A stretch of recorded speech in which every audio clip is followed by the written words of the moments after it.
The matriarch's confession. The summons came without escort. That alone told Jonah Mercer the night would not belong to politics. No formal attendant arrived at his quarters. No house guard announced a route. No sealed instruction slate appeared with Nasera's approval glyph or Maven's clipped marginalia. Instead, just after low cycle, when the ship had quieted into its most inward rhythm, and even the corridor patrols seemed to move more softly, his chamber door opened to reveal only one figure. Elira Valathorn. No crown. No court black. No war room severity. She wore a long dark mantle over simpler house garments, the fabric unadorned except at the hem where a faint silver pattern ran like frost over stone. Her hair was partly bound back, partly loose, and though her face remained as controlled as ever, Jonah saw at once that something in her had already chosen difficulty. "Walk with me," she said. Not a command, not quite a request. Jonah stood from the table where he had been pretending to read an engineering schematic while actually rereading the same line for 15 minutes. He glanced past her into the corridor. No one. That unsettled him more than a full guard detail might have. "Should I be worried?" he asked. "Yes," Elira said. Then, after the briefest pause, "But not of me." It was a deeply unhelpful answer. He followed anyway. The path she took through the umbrellith was not one Jonah had walked before. They moved through narrow black corridors where the silver veins in the walls burned low and far between, through a descending spiral passage cut from stone so old and smooth it felt less built than uncovered. Through two sealed thresholds, Elira opened, not with codes or keys, but with the placement of her hand against hidden planes in the wall, as though the ship recognized not merely her authority, but the specific burden she carried to these depths. No one challenged them. No one saw them. The farther they went, the less the umbrellith felt like a warship, and the more it felt like a mausoleum that had learned how to fly. At last they entered a chamber. Jonah knew at once must matter more than most people aboard the vessel would ever understand. It was not large. That made it more intimate. Not less. The walls were made of older stone than the living obsidian architecture elsewhere aboard the ship, rougher, more ancient, bearing the subtle irregularities of something once touched by weather and earth before being sealed away from both. There were no visible star walls here, no projected heavens, no tactical displays, only low, unwavering light cast from narrow wall recesses and the steady, watchful stillness of preserved memory. At the room's center stood the table, and on it, the relics.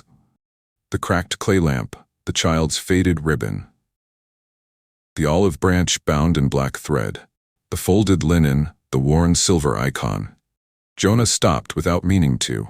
He had imagined some version of this place before, from the shape of Elira's language, from the way she had spoken about remembering as discipline and forgetting as appetite, but imagination had softened it. Reality did not. This was not a ruler's collection. It was a wound arranged with reverence. Elira moved past him and came to stand on the far side of the table. For a moment she said nothing. One pale hand rested near the lamp, but did not touch it. When she finally spoke, her voice was so quiet, Jonah almost mistook it for the room itself, answering him. "This is where I keep the part of my life power cannot be allowed to reinterpret." He looked from the relics to her. "I figured it was something like that." A faint, humorless shift at the edge of her mouth. "Yes," she said, "you have become inconveniently perceptive." Jonah did not step closer yet. It felt wrong to approach without invitation, like entering a chapel built of someone else's dead. Elira noticed. "Come nearer," she said. "If I meant to preserve distance tonight, I would have left you in your quarters." He obeyed. The stone beneath his boots was colder here than elsewhere in the ship, or perhaps the cold only felt more honest. He stopped at the near side of the table and looked down at the relics properly. The ribbon had once been blue, he thought. The lamp had been mended once before it cracked for the last time. The linen had been folded by hands that expected to unfold it again. Human things. Small things. The kind of things history always lost first unless someone loved them enough to become unreasonable. Elira watched him seeing them. "I told you once," she said, that when I was younger than Ava is now, I learned what fear does to the civilized. Jonah nodded slowly. I remember. I am going to tell you why. He looked up sharply. Not because he wanted the story, because he understood what kind of offering this was. People imagined confession as relief. Sometimes it was. Often it was only another form of courage. Alira's gaze did not waver from his. You should know this before Halomir, she said. The name landed like a blade tip. Halomir Station. The planned dedication of the Joint Medical Exchange Facility, the Ashen Creed's growing doctrinal escalation, the future tightening around them like a drawn wire. Jonah felt the warning inside the sentence. Before what comes next, you must understand what shaped the hand that rules this house. All right, he said quietly. Alira lowered her eyes to the relics. When I was human, she said, I had a brother. The room changed. Not visibly, not in light or air, in weight. Jonah felt it at once, not the general sorrow of past loss, the specific one, the still-living nerve. He was younger than I was, Alira continued, by 4 years. Clever, irritating, reckless in the minor ways children are reckless when they still believe adults form a wall around consequence. For the first time since entering the chamber, something like softness touched her voice. Briefly, like light through damaged glass. He stole figs before they were ripe, lied badly, climbed everything, once fell from the grain wall and broke his wrist, then tried to convince our mother he had injured it, heroically defending a goat. Jonah let out the smallest breath that might have become a laugh under other circumstances. Alira saw it and inclined her head once. Yes, she said, he was that sort of child. A silence followed. Then the softness was gone. Sickness came first, she said. Jonah's eyes returned to the relics. The province had known hard years already. Tax extraction from the northern governors, failed irrigation, border violence farther east. Then came fever. Her hands remained still at her sides. Not the glorious kind history bothers to name. A common pestilence if one can insult death by calling it common. It entered through trade routes, took the old, then the very young, then everyone else, in whatever order made grief least manageable. Her voice was measured, too measured. The way controlled things become when they were once wild enough to destroy. We were not important enough to receive aid in time, she said. Important enough only to be counted when burned. Jonah's jaw tightened. She went on. The city officials arrived after the sickness had already rooted itself in half the valley. They brought soldiers, proclamations, and fear dressed as public duty. Entire sections of the village were sealed. Those who could still walk were ordered beyond the ridge. Those too ill were left inside. Jonah stared at her. No drama. No flourish, just the sentence. Those too ill were left inside. He thought of fear simplifying the civilized, of cruelty becoming practicality. Alira's golden eyes lifted to his for a brief second. You understand the mechanism, she said. It was not a question. Jonah swallowed once. Yeah. She nodded and looked back to the table. My mother was already dying by then. She knew it before anyone told her. She folded linen anyway, straightened shelves, braided my hair with hands that shook so badly she had to stop twice. Alira's voice remained level, but the old grief beneath it had become unmistakable now, not flooding her, only rising close enough to smell. She told me to take my brother and go beyond the ridge with the others. Jonah already knew, in the way one knows the shape of a crash before impact, that she had not done it. He would not leave her, Alira said. Of course he wouldn't. He was 8, she said. Old enough to understand fear, too young to believe obedience outweighed love. I dragged him once, he bit me hard enough to scar. For the first time, Alira touched her own arm absently, just above the wrist, as though the body remembered what immortality had erased from flesh. I left him with my mother, she said. The words entered the room without ornament. Jonah said nothing. There was nothing to say. I told myself I would come back when the soldiers changed posts, Alira continued. I told myself I could get water, cloth, anything useful. I told myself leaving for an hour was not abandoning, only strategy. She looked at him then, and Jonah understood with a sharp internal pain that this was the part that had never stopped. Not the plague, not the fire, the chosen interval. The hour justified. The leaving explained. The last time she had seen him alive. When I returned, Elira said, the southern quarter was burning. The chamber went absolutely still. I did not reach the house, she said. The soldiers held the line. They said no one could cross because containment had already begun. They said there had been screaming from within. They said the healthy must be protected from the dying. Her eyes had gone far away now, not unfocused but fixed on a place 22 centuries distant and still lit. I heard him, she said. Jonah's breath caught. Elira did not blink. Through the smoke, she said. Once. My name.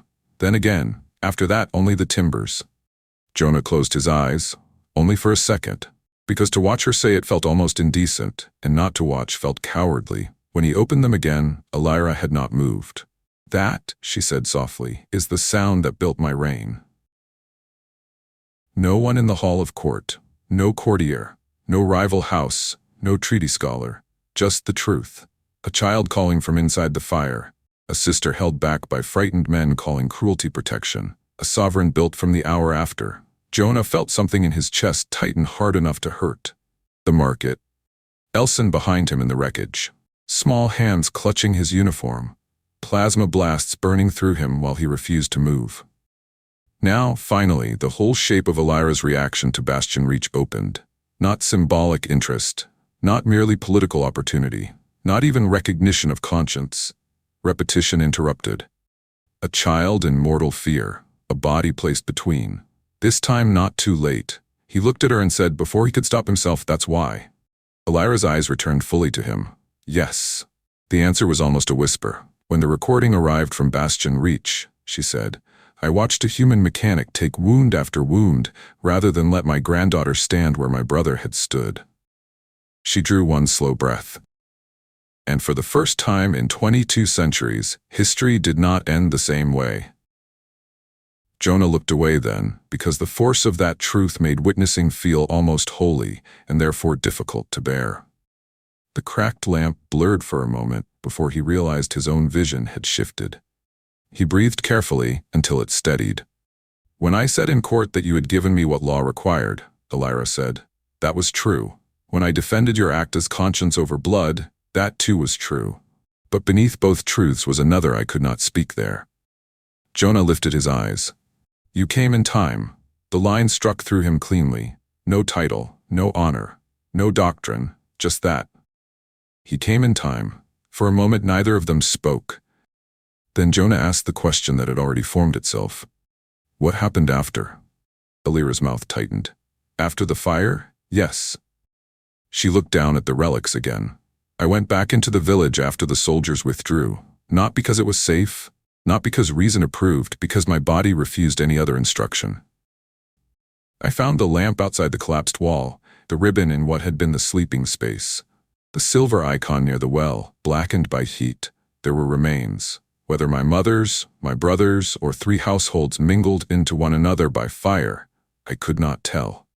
Jonah's throat felt dry. And then? Then I learned that grief without power is merely witness. He looked at her sharply. That sounded too much like the hinge of an entire civilization to pass unanswered. Elira met his gaze calmly. Do not mistake me, she said. Witness matters. It prevents lying. But if witness never acquires force, it remains only elegy. Jonah nodded slowly. So you went looking for power? Yes. The word held no pride, only consequence. I found the old night courts first, she said. Or they found me. At 17, grief makes a person conspicuous to predators and prophets alike. Jonah thought of what she had hinted before, of being chosen by things not yet civilized, of the old courts before restraint. They offered transformation. They offered many names for hunger. Transformation was the most attractive one. He could hear the contempt in it now, not only for them, for the need that had made their language effective. I took what I thought would make helplessness impossible, she said. I did not yet understand that power acquired through terror always arrives carrying terror's theology. Jonah leaned one hand against the table's edge, grounding himself in the cold stone. And later you built everything against that. Yes. A deeper silence followed. He looked at the relics once more. Not as artifacts now. as anchor points in a moral architecture vast enough to govern empires. The lamp so she would remember the house, the ribbon so she would remember the child, the linen so she would remember the hands that prepared for death while still loving order, the olive branch so she would remember cultivation after fire. And somewhere under all of it, the unending refusal to let frightened authority become righteousness. I thought, Jonah said slowly, that your whole reign was about not letting your people become monsters. Elira watched him. It is. He looked at the ribbon, but it's also about him. For the first time since entering the chamber, her face nearly broke. Only nearly. But enough. Yes, she said. The confession entered the room with all the gravity of a second oath. My brother was the first child I failed, Elira said. I swore there would not be another if power could prevent it. Jonah closed his hand around the edge of the table until the stone bit cold into his palm. The line rearranged everything he understood about her. Not only the treaties, not only the house laws, not only the way Elson was guarded, taught, corrected, cherished. All of it had grown from that hour outside the burning quarter. From a sister hearing her name through smoke and arriving too late. No wonder Bastion Reach had struck her like a reopened wound. No wonder the recording mattered. No wonder he had been brought not merely to safety, but into consequence. He had not just saved a princess, he had interrupted a repeating history. After a while he asked the gentlest question he could find. Do you ever stop hearing him? Elira did not pretend not to understand. No. She lifted the ribbon with 2 fingers, so carefully it might have been spun from ash. Not always clearly. Not every night. Time alters many things. She looked at the pale, faded cloth. But there are moments. Corridor alarms, children calling from another room, timber under stress, smoke caught wrong in the air. When the years vanish, and I am once again a girl held back by people who called fear duty. Jonah felt suddenly, fiercely angry at soldiers dead for 2 millennia, at systems, at frightened officials, at all the bureaucratic languages humanity and Valdir alike used when they wanted clean hands after dirty necessity. I'm sorry, he said. The words were insufficient. He knew that. Elira inclined her head anyway. I know. No false comfort, no dismissal of apology as futile, only acknowledgement. That, somehow, made it bearable. Then she did something Jonah had not expected. She asked, when you saw Elson in the market, who did you see? He looked at her. Ava's face rose in him at once. 5 years old. A doorway. A stuffed animal. The last goodbye before shame became distance. My daughter, he said. Elira nodded once, as if confirming a theorem she had already solved, but needed to hear stated plainly. Yes, Jonah frowned. You knew? I knew enough. How? I watched the recording, she said. Not only the violence, your face. He almost laughed at the absurd intimacy of that. You can tell all that from a face? She lowered the ribbon again. I can tell what someone is protecting when fear fails to make them retreat. Silence. Then Jonah said, that's not a very merciful skill. No, Elira replied. It is not. He looked at her across the table and saw, maybe for the first time, the full cost of her perception. The reason private audiences with her felt like being seen past performance. The reason she recognized moral reflex faster than most. The reason she could not afford sentimental mistakes. She had trained her eye against them in blood and grief and history. What do you want me to do with this? He asked quietly. Not because he wanted to escape it. Because confession creates obligation, and he needed to know its shape. Elira considered him for a long moment. Understand me correctly, she said. He waited. I did not bring you here to make you responsible for my wound, nor to sanctify your act beyond its truth, nor to bind you more tightly through pity. Her gaze sharpened. I brought you here because before Hallowmere, you must understand what kind of ruler will send you into danger. Jonah absorbed that. It was, in its own severe way, an act of respect. No manipulation. No hidden framing. No dressing necessity in affection. Just this. Know who I am before you trust the judgment that may risk your life. And now I do, he said. Do you? He thought of the court. The garden. The packet. The biology. The child. The fire. The brother. Enough to know you don't protect children because it looks noble, he said. You protect them because once you couldn't. Alira's eyes held his, and enough to know that when you ask people to stand with you, it isn't casual. Then, yes, there was no higher admission she could have offered. Jonah looked at the relics once more, then at her. "I'll go to Hollowmere," he said. The sentence hung there, not as bravado, not as a proposal in need of approval, as decision. Alira did not answer immediately. When she did, her voice was quieter than before. "I know," Jonah frowned slightly. "You were going to ask?" "I had hoped," she said, "that I might not need to." That, more than almost anything else, broke his heart for her. Not because she was weak, because she was strong enough to know what it cost to ask. He nodded once. "Yeah," he said. "I figured that too." A long stillness settled between them then. Not empty, not even sad, exactly. Something more difficult. Mutual understanding without rescue. At last, Alira touched the clay lamp with one finger. "Do you know why I never lit this again?" she asked. Jonah looked at it. "No." "Because relics are not for reenactment," she said. "Only remembrance." He felt the truth of the line immediately. Elson in the training chamber, the bruise on her wrist, children mistaking sacrifice for script. "That's what you meant in the garden," he said. "Memory has to be taught or it turns into performance." "Yes." She looked at him then, with something almost like wariness made holy by honesty. "I have spent much of my reign keeping alive what should not be forgotten," she said. "Now, I must spend what remains teaching others how not to worship the wound itself." Jonah nodded. Elson, Alira agreed. "And the court, and the allied schools, and every child born after the old hunger who thinks peace is natural because blood built walls around them." The line made him think of Ava again, of easy truths children deserved, and false certainties adults built instead. "What about you?" he asked. Alira's brow shifted. "What about me? Who taught you how to carry it?" The question landed. He knew at once it had gone deeper than he intended, or perhaps exactly as deep. Alira looked at him for a very long time. Then she said, "No one." The answer was so simple it hurt. "I learned by harming and refusing harm in alternating seasons until one pattern shamed the other enough to hold." Jonah let out a slow breath. "That sounds brutal." It was. No romance, no mystique, only the plain ugliness of self-education by damage. He looked at her and said, with more feeling than caution, "Then let someone help now." The chamber went still. Alira did not move. For one dangerous second he thought he had crossed some hidden line neither title nor intimacy could excuse. Then she did something stranger than anger. She looked away. Not in dismissal, in impact. When she spoke again, the control had returned, but thinner. "You speak," she said, as though sovereigns remain structurally teachable. Jonah almost smiled. "You literally brought me into your grief room to explain why memory needs interpretation. I'm taking that as evidence."